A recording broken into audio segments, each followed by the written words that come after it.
When we speak of India's sacred traditions, we often imagine sages walking along quiet riverbanks, chanting timeless mantras carried by the wind. The story of the Pancha-Gauda Brahmins is woven into this very landscape.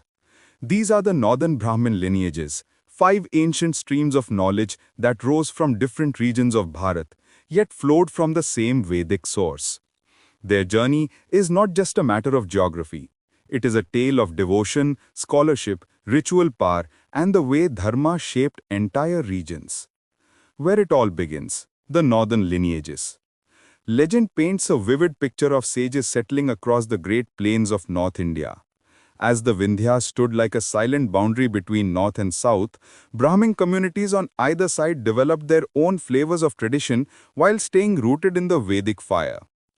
The Pancha-Gauda Brahmins, the Saraswata, Kanya-Kubja, Gauda, Maithila, and Utkala, became the torchbearers of Vedic wisdom across the north. Each group grew around a sacred landscape, forming a bridge between spiritual learning and local culture. Saraswata, children of the vanished river. The Saraswat Brahmins trace their memory to the mythical Saraswati river. They are the keepers of an ancient past, the river that once nourished Vedic civilization.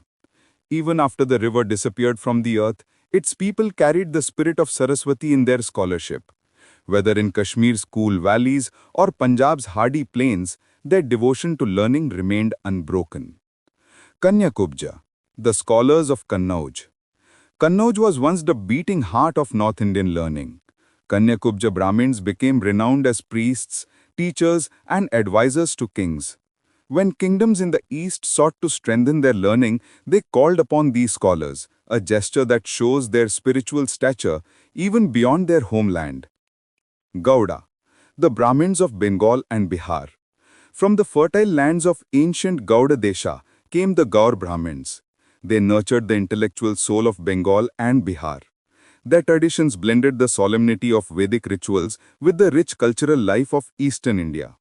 Some embraced Shakta traditions, some maintained strict Vedic orthodoxy, but all carried an unmistakable sense of heritage. Maithila, the keepers of dharma in Mithila. In the land where Sita Devi was born, the Maithila Brahmins built a legacy of law, logic, and scriptural clarity. They advised kings, guided families, and preserved age-old customs that survive even today. Their ritual discipline is famous. Their lineages trace back to great jurists and philosophers. Utkala, the priests of Odisha's sacred soil.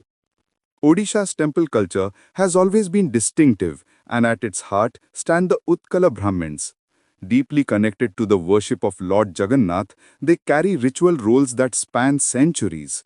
Their customs reflect the blend of Vedic purity and regional devotion that defines Odisha's spiritual landscape. Their role in shaping northern India. Wherever the Pancha-Gauda Brahmins lived, they became the spiritual backbone of society. Villages looked to them for rituals, kings depended upon them for counsel, and temples relied upon them for sacred rites. Their responsibilities ranged from daily Agnihotra to complex royal ceremonies. But their influence extended beyond rituals. They were teachers who preserved Sanskrit, philosophers who wrote commentaries, administrators who managed temple and court affairs, and cultural guides shaping festivals, customs, and community ethics. In many regions, they became the bridge between the sacred and the practical, guardians of the scriptures and advisors for worldly duties. Gauda and Dravida, two petals of the same lotus. The division between Pancha-Gauda and Pancha-Dravida is not a matter of superiority. It is more like two petals of the same lotus, with each its own color, fragrance, and history, but nourished by the same root. The north developed its Vedic accents, ritual styles, and food habits.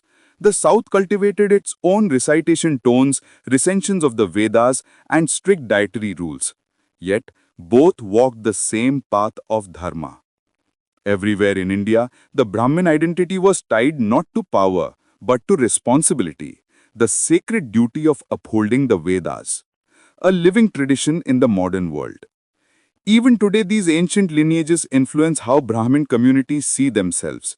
A Maithil in Bihar, a Gaur in Rajasthan, or a Saraswat in Punjab all recognize the shared northern heritage while also cherishing their unique customs. Urban life may blur boundaries, but rituals, festivals, marriage traditions, and recitation styles still carry the fragrance of the old classification. Cultural associations continue to preserve local memories and connect modern life with ancestral wisdom. Why this journey matters? Panchagauda is not just a label from history. It is a reminder of how dharma adapts to different soils without losing its essence. When we listen to a Maithil priest chanting, or watch an Utkala Brahmin at the Jagannath temple, or hear stories of Kashmiri Pandits preserving learning against all odds, we are witnessing the living legacy of these five ancient lineages.